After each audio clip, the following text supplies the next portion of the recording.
Hello Gemini, Sun, Moon, Rising, and Venus signs. Kamusta kayo? Sana po nasa mabuti kayong kalagayan. Welcome back po sa Star Tarot. Kung bago kayo rito, welcome din kayo. Thank you sa inyong support. I truly appreciate it. God bless you all po.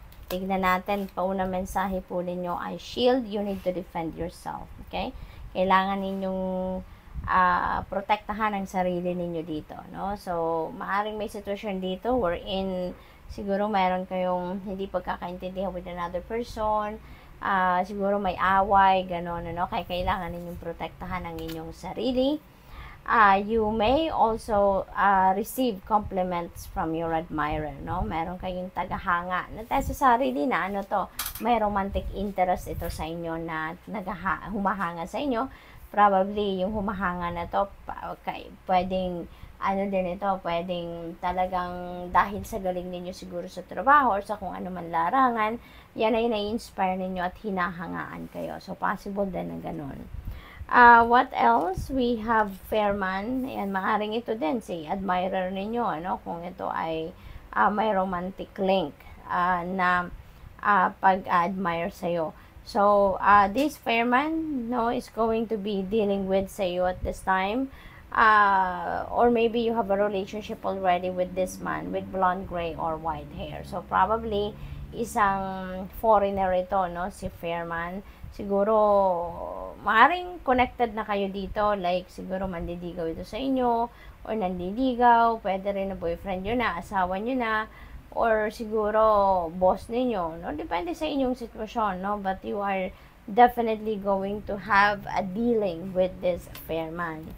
We have crib, birth or conception of a child or enterprise. Ayan. So, probably yung iba sa inyo dito, siguro nagbubuntes or magbubuntes or manganganak. Kung hindi man, siguro meron kayong mababalitaan, no? Someone na close to your heart, no? Na manganganak or buntes. Or probably, meron kayong sisimulang bagong enterprise, bagong negosyo, bagong proyekto, something like that. We have wealth. Ayan, Gemini, napakaganda. Merong kaperahang parating sa inyo, kayamanan. Ano? This is financial gain. This is increase in your material wealth. And this could come from different sources. We never know kung saan ito magagaling. It could be a windfall. It could be a win. It could be a bonus. It could be malaking sahod. No, yung kayamanan ninyo, no, na dadating. That could be coming from any source. So, what else? We have will and indecisiveness. Ano, nasa gitna kayo ngayon ng pagdedesisyon siguro and you can't figure out kung ano ang best na gagawin ninyo. So, there is indecisiveness at this time. You are in the fork on the road. Kumbaga, siguro makakabuti or makakatulong sa inyo kung kayo ay magmuni-muni, kung kayo ay mag-reflect, no, at tignan ninyo kung ano yung dapat na gawin, no, yung ganon. What else? We have Carrot. Ayan, so opportunity or windfall.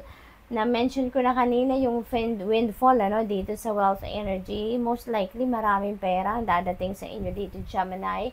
Or siguro malaking proyekto, no, at malaki ang bayad dito sa inyo na matatanggap ninyo. So, that could be a financial opportunity talaga. So, may potential dito na magkaroon talaga kayo dito ng additional wealth na malaki. Bonggang-bongga.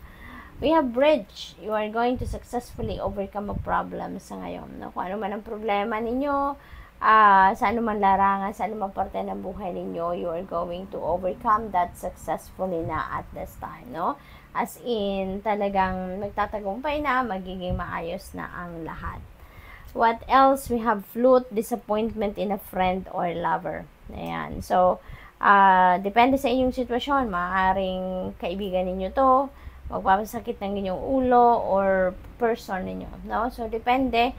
But definitely, you're going to be feeling disappointed dito. No? Siguro, madidismaya ka sa nangyari or sa mangyayari or sa reaction siguro na makikita ninyo sa person ninyo or sa kaibigan. What else? We have Rooster, an arrogant, boastful person you should not cross. Okay? Maybe kilala mo na yung taong ito, no? Maybe alam mo na arrogante yan, yayabangin yan, Kaya kung alam nyo na kung saan to nanggagaling, kung saan siya naglalagay, nako, iwasan nyo na lang para hindi kayo maapektuhan ng negativity ng taong ito. We have throne. Yan. So, siguro, yung opportunity na to could be an opportunity na mailagay kayo sa position of authority. Maaring may promotion dito na makukuha kayo. Maaring maa-appoint din kayo dito into a position of authority. We have handshake. A meeting with a stranger could be important. Ayan. So, may makikilala kayo siguro ditong bago. At ang taong ito siguro somehow, magkakaroon kayo dito ng siguro negotiation or maybe transaction, na magiging mahalaga para sa'yo ang magiging role ng taong ito. So, good luck. That's all I have for you for today. Thank you for watching. Love and light. Namaste. Hello, Libra, Sun, Moon, Rising, and Venus signs. Kamusta kayo? Sana po yung nasa mabuti kayong kalagayan. Welcome back po sa Star Tarot. Kung bago kayo rito, welcome din kayo. Thank you sa inyong support. I truly appreciate it. God bless you all. Tignan natin ang mga mensahe ni Libra. We have 3 affairs with your family. Ayan. So, dito naman, Libra, maaaring meron kayong mga affairs, asikasuhin. Maaaring may mga sitwasyon dito na kailangan na kayo yung mag-aasikaso hands-on. Maaaring ganon. Siguro, meron din dito mga okasyon. Ang pamilya, na kayo yung talagang mag-aasikaso. Kayo yung punong abala. Something like that.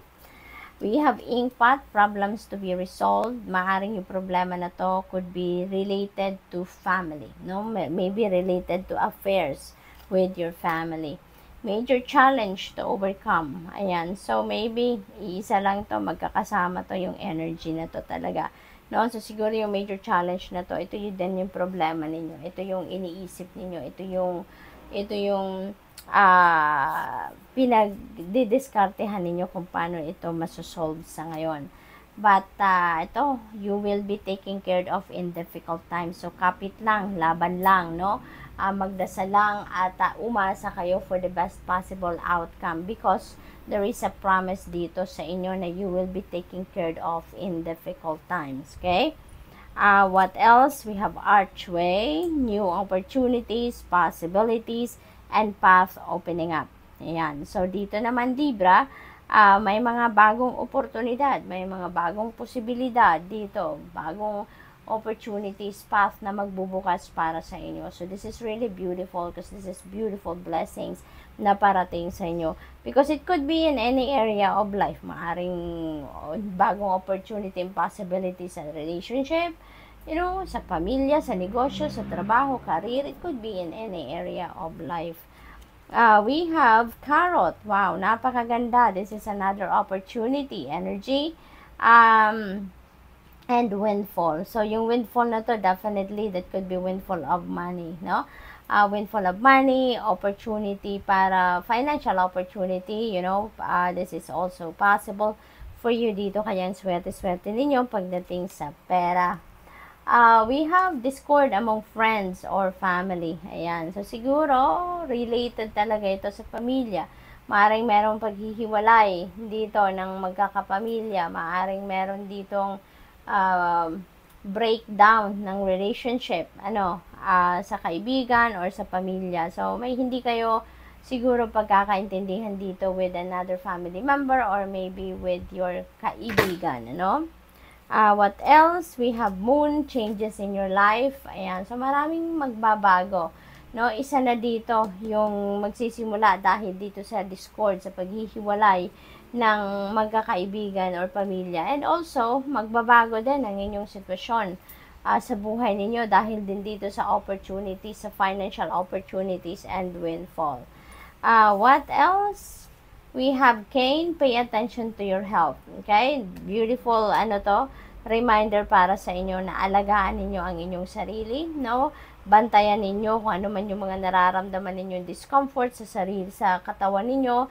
Bantayan ninyo yan, asikasuhin ninyo, take care of yourself, prioritize your well-being sa ngayon, okay? We have younger man dealing sa relationship with a younger man. Ayan. So, this could be anyone, ano, sa buhay ninyo.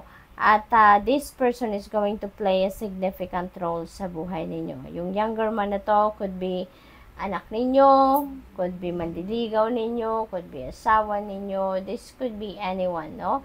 Sa buhay ninyo, depende sa inyong sitwasyon.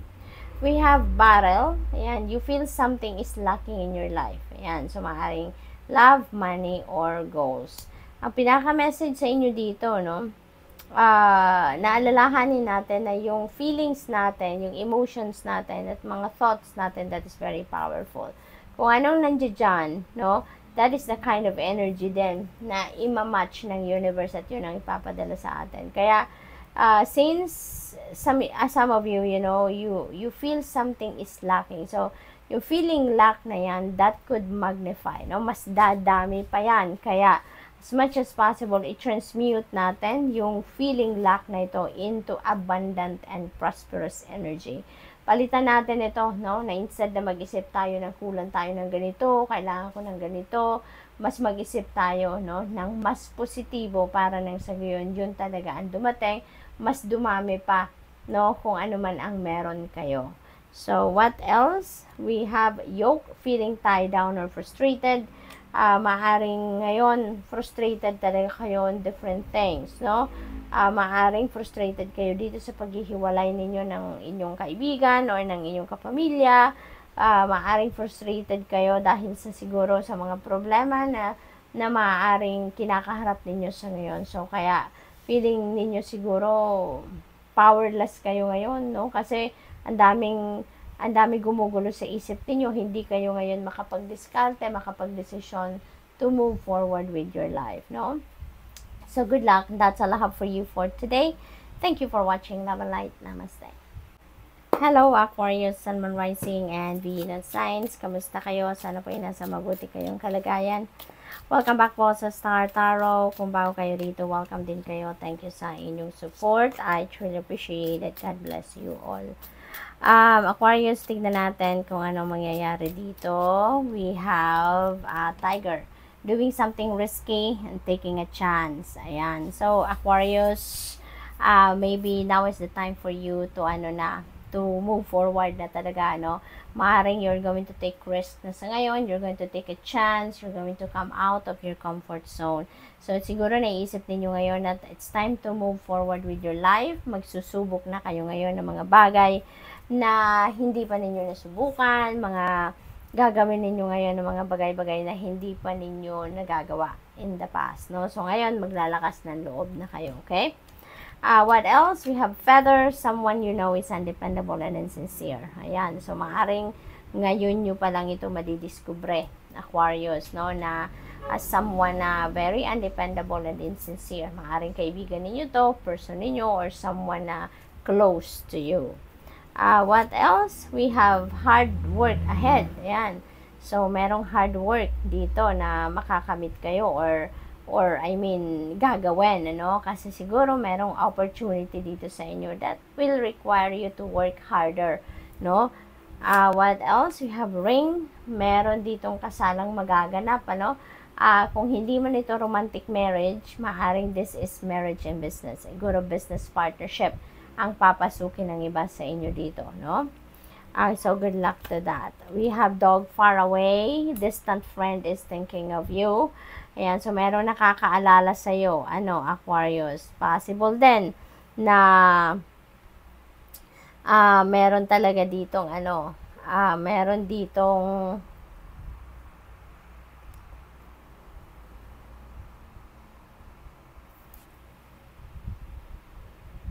concerned about you or talagang mahal ka ng taong ito kaya lagi kanyang naaalala even from afar. So, what else? We have courage.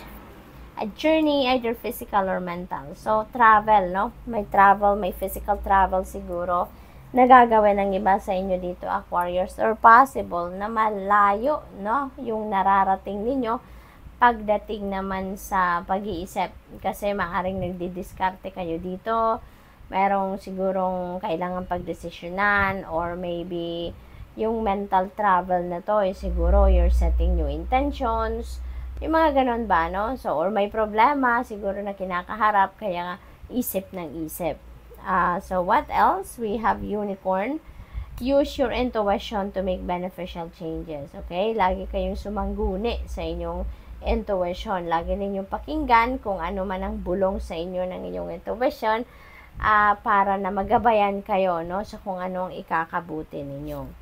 We have bear danger, especially in money matters. So, mag-iingat kayo, no? Extra caution sa lahat ng inyong gagawin or sa lahat ng inyong ginagawa. Okay? Dito, pagdating naman sa pera, siguro, kailangan ninyong bantayan ang in and out ng inyong pera. Kailangan ninyong bantayan yung pagpasok at paglabas ng pera ninyo. So, you really need to pay attention doon sa inyong budget plan. Okay? What else? We have Cain. Pay attention to your health. Okay? Alagaan ninyo ang inyong sarili, no? Alagaan ninyo ang inyong sarili as much as possible. Kung may mga schedule kayo for check-up, for blood work, asikasuhin ninyo yun ang i-prioritize ninyo. Okay? We have Bat. Take care. Enemies are working against you. So, may mga tao din dito, no? Low vibration people around you na siguro nagbabalak na isabotage kayo, nagbabalak na lukuhin kayo, or whatever it is, no, na parang makagante sa inyo, something like that.